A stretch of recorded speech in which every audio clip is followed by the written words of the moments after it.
ನಿಮ್ಮೆಲ್ಲರಿಗೂ ಗೊತ್ತಿರೋ ಹಾಗೆ ಸಪ್ತಮಿಯಿಂದ ದಶಮಿಯವರೆಗೆ ನಾವು ಸರಸ್ವತಿ ಪೂಜೆಯನ್ನು ಮಾಡ್ತೇವೆ. ಸರಸ್ವತಿ ನಮಸ್ತುಭ್ಯಂ ಮೊರದಿ ಕಾಮ್ಯರೂಪಿಣಿ ವಿದ್ಯಾರಂ ಕರಿಷ್ಯಾಮಿ ಸುಧೀರ್ ಬೋಧಮೇ ಸದಾ. ನಾವು ಸರಸ್ವತಿ ಪೂಜೆನ ಮಾಡೋದು ಬಹಳ ಮುಖ್ಯ. ಯಾಕೆಂದ್ರೆ ಜ್ಞಾನದ ಕಡೆ ಆಕೆಯೇ ನಮ್ಮನ್ನ ಕರ್ಕೊಂಡು ಹೋಗೋದು. ಹಾಗಾದ್ರೆ ಗಜೇಂದ್ರಗಡ ಪಟ್ಟಣದ ಬ್ರೈಟ್ ಬಿಗಿನಿಂಗ್ ಶಾಲೆಯಲ್ಲಿ ವಿದ್ಯಾರ್ಥಿಗಳಿಗೆ ಪೋಷಕರನ್ನ ಕರೆಸಿ ವಿದ್ಯಾರ್ಥಿಗಳೊಡನೆ ವಿಭಿನ್ನವಾಗಿ ಈ ಅಕ್ಷರಾಭ್ಯಾಸ ಕಾರ್ಯಕ್ರಮ ನಡೆಯಿತು.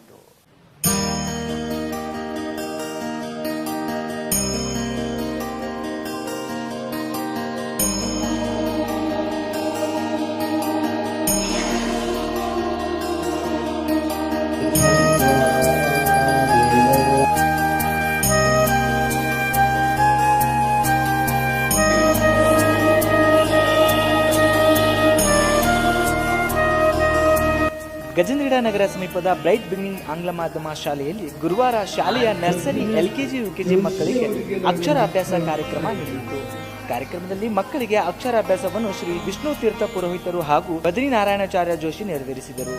ಬಳಿಕ ವಿಘ್ನ ನಿವಾರಕ ವಿಘ್ನೇಶ್ವರ ಹಾಗೂ ವಿದ್ಯಾದೇವತೆ ಸರಸ್ವತಿ ಪೂಜೆಯೊಂದಿಗೆ ಅಕ್ಷರಾಭ್ಯಾಸದ ಪೂಜಾ ವಿಧಿ ವಿಧಾನಗಳನ್ನು ನೆರವೇರಿಸಲಾಯಿತು. ಪುಟ್ಟ ಮಕ್ಕಳೊಂದಿಗೆ ಕುಳಿತ ತಂದೆ ತಾಯಿಯಂದರು ತಟ್ಟೆಯ ಮೇಲೆ ಹರಿದ ಅಕ್ಷತೆಯಲ್ಲಿ ಅರಿಶಿಣದ ಕೊಂಬಿನಿಂದ ತಮ್ಮ ಮಕ್ಕಳಿಗೆ ಕೈ ಹಿಡಿದು ಸ್ವಸ್ತಿಕ್ ಚಿಹ್ನೆ ಬರೆಸಿದರು. ಅನಂತರ ಸ್ಲೇಟ್ ಮೇಲೆ ಬಳಪದಿಂದ ಓಂ ಮತ್ತು ಶ್ರೀಕಾರ ಬರೆಸಿದ ನಂತರ ಅಕ್ಷರಾಭ್ಯಾಸ ಮಾಡಿಸಿದರು.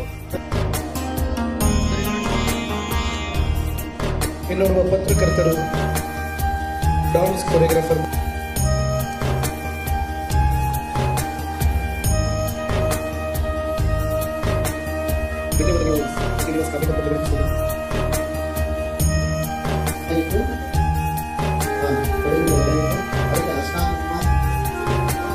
ಬಳಿಕ ಸತ್ಯವಿದ್ಯಾ ಪತ್ರಿಕೆಯ ಸಂಪಾದಕರಾದ ಚನ್ನು ಸಂಬಂಧಿ ಮಾತನಾಡಿ ಅಕ್ಷರ ಎಜುಕೇಷನ್ ಚಾರಿಟಬಲ್ ಟ್ರಸ್ಟ್ನ ಬ್ರೈಟ್ ಬಿಗಿನಿಂಗ್ ಶಾಲೆಯಲ್ಲಿ ಮಕ್ಕಳಿಗೆ ಗುಣಮಟ್ಟದ ಹಾಗೂ ಮೌಲ್ಯಾಧಾರಿತ ಶಿಕ್ಷಣ ನೀಡಲಾಗುವುದು. ಆಧುನಿಕ ಯುಗದಲ್ಲಿನ ಸಮಾಜದಲ್ಲಿನ ಜನಪ್ರಿಯ ತಂತ್ರಜ್ಞಾನದ ಜೊತೆಗೆ ಸಂಸ್ಕಾರ ಸಂಪ್ರದಾಯಗಳು ಮಾಯವಾಗುತ್ತಿರುವ ಶಾಲೆಯಲ್ಲಿ ಇಂತಹ ಪಾರಂಪರಿಕವಾಗಿ ಬಂದ ಆಚರಣೆಗಳನ್ನು ಪಾಲನೆ ಮಾಡುತ್ತಾ ಬಂದಿರುವ ಸಂಸ್ಥೆಯ ಕಾರ್ಯ ಶ್ಲಾಘನೀಯ ಎಂದರು. ಬಳಿಕ ಸಂಸ್ಥೆಯ ಚೇರ್ಮನ್ ಶೀತಲ್ ಓಲೇಕರ್ ಮಾತನಾಡಿ ಚಿಕ್ಕಂದಿನಲ್ಲೇ ಮಕ್ಕಳಿಗೆ ಸಂಸ್ಕಾರ ಉತ್ತಮ ಮೌಲ್ಯಗಳು ಕಲಿಸಬೇಕು. ಪ್ರತಿ ಮಗುವಿನಲ್ಲೂ ಇರುವ ಪ್ರತಿಭೆ ಹೊರತರುವುದೇ ನಿಜವಾದ ಶಿಕ್ಷಣ ಎಂದರು. ಎಲ್ಲ ಬಂದ್ ಮಾಡಿ ಬೇಡ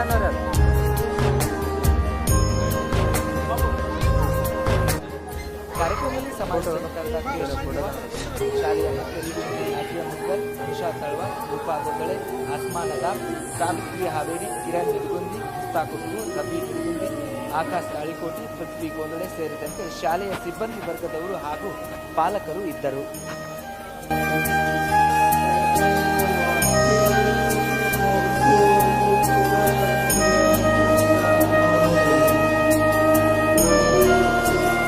ನೀವು ನೋಡ್ತಾ ಇರ್ಬೋದು ದೃಶ್ಯದಲ್ಲಿ ಎಷ್ಟು ವಿಜೃಂಭಣೆಯಿಂದ ಏನೋ ಒಂಥರ ಹಬ್ಬ ನಡೀತಾ ಇದೆ ಏನೋ ಅಲ್ಲಿ ಕಾಣ್ತಾ ಇದೆ. ನೀವು ನೋಡ್ತಾ ಇದ್ದೀರಾ ದೃಶ್ಯದಲ್ಲಿ ಆ ತಂದೆ ತಾಯಿ ಆ ಮಗು ಜೊತೆ ಎಷ್ಟು ವಿಜೃಂಭಣೆಯಿಂದ ಕೂತಿದ್ದಾರೆ. ನೋಡ್ಲಿಕ್ಕೆ ಎರಡು ಕಣ್ಗಳನ್ನು ಸಾಲದು, ಅಷ್ಟು ಚಂದ ಈ ಒಂದು ಶಾಲೆಯಲ್ಲಿ ಅಕ್ಷರಾಭ್ಯಾಸ ಮಾಡಿಸ್ತಾ ಇದ್ದಾರೆ. ಹಿಂದೂ ಧರ್ಮಗಳ ಪ್ರಕಾರ ಅಕ್ಷರಾಭ್ಯಾಸ ಹಾಗೂ ವಿದ್ಯಾರಂಭ ಅಂದ್ರೆ ಅದು ಒಂದು ನಂಬಿಕೆ ಅಂತ ಅನ್ಬೋದು. ಯಾಕೆಂದ್ರೆ ಆ ಅಕ್ಷರ ಅಭ್ಯಾಸ ಅಂದ್ರೆ ಏನು, ಅದರ ಮಹತ್ವ ಏನು ಅನ್ನುವಂಥದ್ದು ಶಾಲೆಯ ಮುಖ್ಯಸ್ಥರಾದ ಶೀತಲ್ ಓಲೇಕರ್ ಅವರು ಕಂಪ್ಲೀಟ್ ಡೀಟೇಲ್ಸ್ ಕೊಡ್ತಾರೆ. ನೋಡ್ಕೊಂಡ ಅಕ್ಷರಾಭ್ಯಾಸ ಅಂತಂದ್ರೆ ಮಕ್ಕಳಿಗೆ ಶೈಕ್ಷಣಿಕವಾಗಿ ಒಂದು ಏನು ಪ್ರಾರಂಭ ಆಗುತ್ತಲ್ಲ, ಈ 2 ವರ್ಷದಿಂದ 6 ವರ್ಷದವರೆಗೆ ನಾವು ಯಾವಾಗಾದ್ರೂ ಅಕ್ಷರಾಭ್ಯಾಸನ ಮಾಡಿಸ್ಬೋದು. ಯಾಕೆ 2 ವರ್ಷದಿಂದ 6 ವರ್ಷ ಕ್ಲಾಸಿಫಿಕೇಶನ್ ಮಾಡಿದಾರಪ್ಪ ಅಂತಂದ್ರೆ ಆ ಒಂದು ಹಂತದೊಳಗೆ ಶೈಕ್ಷಣಿಕವಾಗಿ ಮಕ್ಕಳದ್ದ IQ ಬೆಳೀತಾ ಇರುತ್ತೆ. IQ ಮಕ್ಕಳದ್ದು ಅವಾಗೆ ಕಲಿಕೆ ಪ್ರಾರಂಭ ಆಗ್ತಾ ಇರುತ್ತೆ. ಹಾಗಾಗಿ ಒಂದು ಅಕ್ಷರಾಭ್ಯಾಸಕ್ಕೆ ಈ ಹಿಂದೆ ಅಂದ್ರೆ ಅನಾದಿ ಕಾಲಗಳಿಂದಲೂ ಕೂಡ ಈ ಒಂದು ಅಕ್ಷರಾಭ್ಯಾಸಕ್ಕೆ ತನ್ನದೇ ಆಗಿರ್ತಕ್ಕಂಥ ಒಂದು ಮಹತ್ವ ಐತಿ. ಹಾಗಾಗಿ ನಮ್ಮ ಉತ್ತರ ಕರ್ನಾಟಕ ಭಾಗದೊಳಗಾಗಿರ್ಬೋದು ಅಥವಾ ನಮ್ಮ ಗಜೇಂದ್ರಗಡ ಭಾಗದೊಳಗಾಗಿರ್ಬೋದು ಅಕ್ಷರಾಭ್ಯಾಸ ಮಾಡಿಸುವುದು ತುಂಬಾ ವಿರಳ. ಬಹಳ ಎಲ್ಲೋ 10ರಲ್ಲಿ ಒಬ್ರು ಮಾಡಿಸ್ಬೋದು ಅಂತ ಒಂದು ಕಾರ್ಯಕ್ರಮ. ಈ ಒಂದು ಕಾರ್ಯಕ್ರಮವನ್ನು ನಮ್ಮ ಶಾಲೆಯೊಳಗೆ, ನಮ್ಮ ಬ್ರೈಟ್ ಬಿಗಿನಿಂಗ್ ಶಾಲೆಯೊಳಗೆ ಯಾಕೆ ಮಾಡಿಸ್ಬಾರ್ದು ಅಂತ ವಿಚಾರ ಬಂತು. ಹಾಗಾಗಿ ಒಂದು ಕಾರ್ಯಕ್ರಮವನ್ನು ಪ್ರಾರಂಭ ಮಾಡಿದ್ವಿ. ಈಗ ಅಂದ್ರೆ ಸರ್, ಈ ಮಕ್ಕಳ ಪಾಠ ಪ್ರಾರಂಭಕ್ಕಿಂತ ಮುಂಚೆ ಅಕ್ಷರಾಭ್ಯಾಸ ನೀವು ಮಾಡಿಸ್ತೀರಿ ನಿಮ್ಮ ಸ್ಕೂಲಲ್ಲಿ, ಅದು ಎಷ್ಟು ಪ್ರಭಾವ ಬೀರುತ್ತೆ ಮಕ್ಕಳ ಮೇಲೆ ಅಂತ? ಈಗ ಕರೆಕ್ಟ್ ಪ್ರಶ್ನೆ ಕೇಳಿಸ್ತೀವಿ ನೀವು. ಏನಂತಂದ್ರೆ ನಾವು ಶೈಕ್ಷಣಿಕವಾಗಿ ಅಕ್ಷರಾಭ್ಯಾಸ ಪ್ರಾರಂಭ ಆದ ನಂತರನೇ ನಾವು ಶಾಲೆಯೊಳಗಿರ್ತಕ್ಕಂಥ ಪುಸ್ತಕಗಳ ಬೋಧನೆಯನ್ನು ಮಾಡ್ತೀವಿ.